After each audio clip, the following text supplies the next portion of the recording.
A Beograd će sutra biti definitivno evropski epicentar zelene gradnje, s obzirom da ćemo u Gostiti imati prilike da čujemo najznačajnije i najveća imena u toj oblasti, najveće predavače, a sve će se dešavati na konferenciji koju organizuje Saveta zelene gradnje Srbije, a u okviru Sajma zelene gradnje koji počinje sutra i traje do 25. februara. Inače kažu da je ovo retkost bilo gde u svetu da se okupe najznačajnije imena međunarodnih standarda zelene gradnje. I time je još zanimljivije i značajnije što je Beograd baš taj gde je zelena gradnja negde u povoju, a definitivno zvezda konferencije biće gospodin Džeri Judelson iz Sjedinjenih Američkih Država, koga često nazivaju i kumom zelenog. Inače, jedan od pionira lead standarda i jedan od autora na desetine knjiga iz ove oblasti i definitivno jedan od najvećih, ako ne i najveći predavač u ovoj oblasti u svetu. A on je upravo i naš gost. Good morning and welcome to our morning show. Good morning and thank you. Thank you. I Marija Golubović, znači predsednica Saveta zelene gradnje Srbije. Dobar dan. Dobro nam došli, Marija. I pre nego što čujemo gospodina Judelsona i nešto više o zelenoj gradnji u svetu, hajde da kažemo šta zapravo predstavlja zelena gradnja, u čemu je toliki njen značaj i zbog čega je ona sad zapravo jedan od najdominantnijih trendova gradnje. To je, ima više aspekata zašto je jedan od Da, što kraće, naravno. To su ukratko kvalitetne zgrade po načinu kako se grade, kako se koriste, znači visoko energetski efikasne zgrade sa malom potrošnjom vode, sa malim uticajem na okolinu u kojoj se gradi i prilikom korištenja, znači kvalitet u svemu. To je jednostavno potreba i zbog ekoloških promjena koje vidimo, koje postaju sve drastičnije i važnije, ali isto tako i zbog krize energeneta koje imamo, krize vode koja dolazi. Jedan vrlo važan aspekt jeste to i novi pokretač ekonomije. Otvara radna mesta, bilo za intelektualne profesionalne figure, ali isto tako i za izvođačke kompanije i proizvođače materijala, oprema. Znači, više aspekta. A sada ću vas naravno pitati gde je tu Srbija i kako je uopšte došlo do toga da se ovako jedna značajna konferencija i sajam prvi u regionu organizuju baš u Srbiji? Pa ovako, Srbija, mi imamo već zgrade koje idu žele da se sertifikuju, to znate. A drugo, mi u Srbiji smo od uvek imali dobru praksu i tradiciju u građevinskoj industriji. Nekad smo bile vodeće kompanije i samim tim što poznajemo, imamo u našoj tradiciji poznavanje raznih evropskih stranih normi i pravila, za nas, eto, nije ništa čudno. Trudimo se i dalje da održimo našu reputaciju. Jeste, vašu reputaciju u jednom trenutku ste pomenuli i krizu. Kriza definitivno jeste. Construction industry is in crisis, definitely, but green building somehow found its way. How to explain that? The best way to explain it is that green buildings add value. And so building owners, developers have found that they can achieve better performance, higher rents, greater occupancy, better resale value. So the message really is that green building is not only the right thing to do, but it's also good business. Oh, yes. Hoćemo, Marija, da prevedemo. Znači, prava poruka da krenemo od zadnje jeste da ovo nije samo prava stvar koju treba uraditi, nego je to i dobar biznis. Znači, zelene zgrade donose dodatnu vrednost. Znači, veća cena kvadrata, bolje cene iznajmljivanja, niže cene troškova operativnih. Znači, nije samo dobra stvar, ali je vrlo i korisna. Vrlo je korisna. Ko najviše tu profitira? Who is most benefits? The benefits go to lots of different people. So if you're a campus, a university, you have to pay all the bills for electricity, gas, water, etc. Yes. But designing and building buildings that are healthier, the students get the benefit, faculty gets the benefit, the university gets the benefit of notoriety so they can become better known. So the benefits can go to a lot of different parties. If you're a commercial office developer, you want to attract multinational tenants. They all have the priority for sustainability, for green building, so they will come to your place in preference to other places. So the benefits depend on what kind of building. A government building, the government workers have better environment to work in. Hopefully they are more productive. And we hope so. And we hope so. And the government also, by doing its own buildings as green building, also sets a standard for the private sector. So this can work in many different ways. And what about journalists? Very important. Journalists are such a special breed. They can flourish anywhere. Yes. But they should also be in green buildings. Yes, of course. Marija?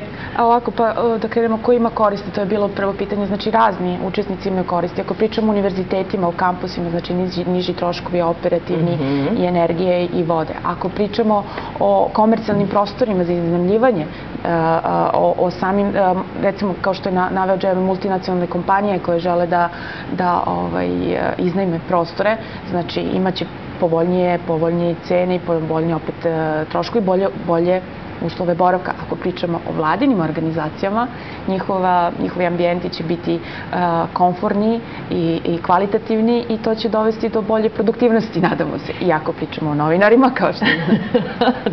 Da, znači to je posebna vrsta, kako kaže Džeri, ali eto, zaista imaju vrlo važnu ulogu u promovisanju ideje i zato im i zahvaljujemo za današnje. Tako je, zato smo i mi tu. A sad, koliko je skuplji ovaj koncept? Is that concept more expensive? When you start out, you tend to spend a little more money. What we found in the US and in Germany and the UK is once you have experience with the green building, you can build the green building at no extra cost. But you have to start somewhere. And so at the beginning, you might spend 3%, 5% more money to get these benefits. But as you become accustomed to doing it, the costs go down to almost zero. Da. Kada se sve uzme u obzir, na kraju se vidi koliko je isplativo. Da, on kaže na početku može da bude malo skuplje, ali iskustvo, znači u Americi i u Engleskoj i u Nemačkoj jeste da posle takvog iskustva prve zgrade troškovi su praktično identični, znači kao i, ajde nazovemo, normalna gradnja. Znači, postoji neki trošak koji je u stvari edukacija, da se nauče pravila, da se nauče standardi, ali cena nije viša u odnosu na normalne zgrade. Jasno. To nam je vrlo važno da znamo i koliko Srbija može učiniti u toj oblasti. So how much can Serbia to do in that area, in a green building? Well, what's being happened tomorrow, a big conference on Friday, we're doing lots of training for 70 people. Serbia has an opportunity to take a leadership role in Southeastern Europe in green building. So you create more business for architects, engineers, construction firms, product suppliers. So I see this as one of the leading efforts, but it's happening around the world. So there's a convergence around the world to green building. There are now green building projects in 130 countries. So I think what would benefit to Serbia would really be to take a regional leadership role, to be seen as a leader in this area, and therefore to attract more investment interest, to attract more professional interest, and then to get work actually in the construction and operation of buildings. So you have to start. Yes. And what we find is once the country gets started, in the US this didn't exist 15 years ago. It was barely existed 10 years ago. So you have to see this is very recent, but it's worldwide phenomenon. Yes.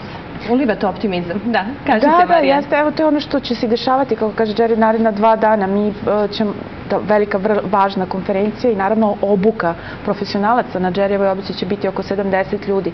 Znači naši cilji i savete, kao što kaže Džeri, jeste strategija, jeste da postanemo lideri u regionu. Srbija kao primer zemlje koja promoviše zelenu gradnju i zna da gradi i zna da projektuje zelene zgrade i to jeste i prilika za investicije strane kao i za naše stručnjake kompanije da rade na projektima u regionu. To jeste pokret koji se već dešava i zgrade ima u 134 zemlje. Znači nismo prvi, ali idemo brzo. Idemo brzo i to je najvažnije i koliko je značajan ovaj događaj za Beograd, koliko je značajan i zelena gradnja u smislu poboljšanja kvaliteta života Beograda i njegovih građana, dovoljno govori i pismo podrške koju je poslao gradonačelnik Beograda Dragan Đilas i podržao celu ovu priču. To jeste značajan podsticaj. To je bio zaista veliki podsticaj za nas da napravimo ovako uspešan i veliki, nadamo se uspešan i veliki događaj. Zahvaljujemo se gradonačelniku kao i Ministarstvu za prostorno planiranje i ministru Duliću. Ministar će otvoriti sajam. Zaista veliko hvala.